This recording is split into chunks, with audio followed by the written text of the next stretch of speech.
এই সূরার কিছু ফজিলত আছে। রাসূল সাল্লাল্লাহু আলাইহি ওয়াসাল্লাম জুমার দিনে এই সূরাটা আমাদেরকে তেলাওয়াত করতে বলেছেন। আপনারা তেলাওয়াত করেন তো সূরা কাহফ? যদি জেনে না থাকেন আজকে থেকে করবেন। রাসূল সাল্লাল্লাহু আলাইহি ওয়াসাল্লাম বলেছেন যে জুমার দিনে যে এই সূরা কাহফ তেলাওয়াত করবে, মান ক্বারাআ সূরাতাল কাহফি ফি ইয়াউমিল জুমআতি আদাআ লাহু মিনান নূরি মা বাইনাল জুমআতাইন। দুই জুমার মাঝখানে আল্লাহ তাআলা এই জুমার সময়টাকে তার জন্য আলোকিত করে দেয়। কি করে দেয়? আলোকিত করে দেয়।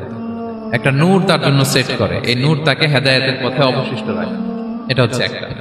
তাহলে জুমার দিন আমরা সূরা কাহফ তেলাওয়াত করব, মনে করি এটা সুন্নাহ। জুমার দিনের সুন্নাহগুলোর মধ্যে থেকে একটা সুন্নাহ হচ্ছে সূরা কাহফ তেলাওয়াত। আবার আরেকটা হাদিসে রাসূল সাল্লাল্লাহু আলাইহি ওয়াসাল্লাম বলেছেন, মান হাফিযা 10 আয়াতিন মিন আউয়ালি সূরাতিল কাহফি উসিমা মিন ফিতনাতিদ দাজ্জাল। যে ব্যক্তি সূরা কাহফের প্রথম 10 আয়াত মুখস্থ করবে সে দাজ্জালের ফিতনা থেকে মুক্তি পাবে। দাজ্জালের নাম তো আপনারা শুনেছেন, ভয়ঙ্কর ডেঞ্জারাস একটা ক্যারেক্টার। পৃথিবীর শুরু থেকে শেষ পর্যন্ত এর চেয়ে বড় ফিতনা আসেনি, আসবেও না।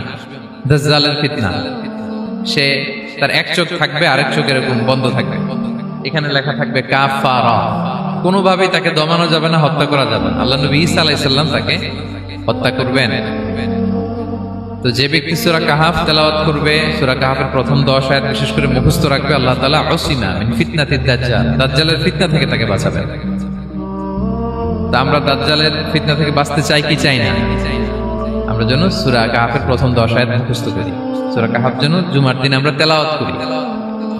So now the question arises, what is the relationship of Suratul Kahf with Dajjal? দাজ্জালের সাথে সূরা কাহফের রিলেশনটার কারণ কি? একটা মেকানিজম তো এখানে আছে। এত সূরা থাকতে রাসূল সাল্লাল্লাহু আলাইহি ওয়াসাল্লাম কেন বলেন যে সূরা কাহফ পড়লে দাজ্জালের ফিতনা থেকে বাঁচবে? কারণটা কি? এর কারণ হচ্ছে দাজ্জাল আমাদেরকে যে সমস্ত জিনিস দিয়ে ফিতনায় ফেলবে, ওই ফিতনাগুলোর সলিউশন আল্লাহ তাআলা সূরা কাহফের ভিতরে রেখে দিয়েছেন।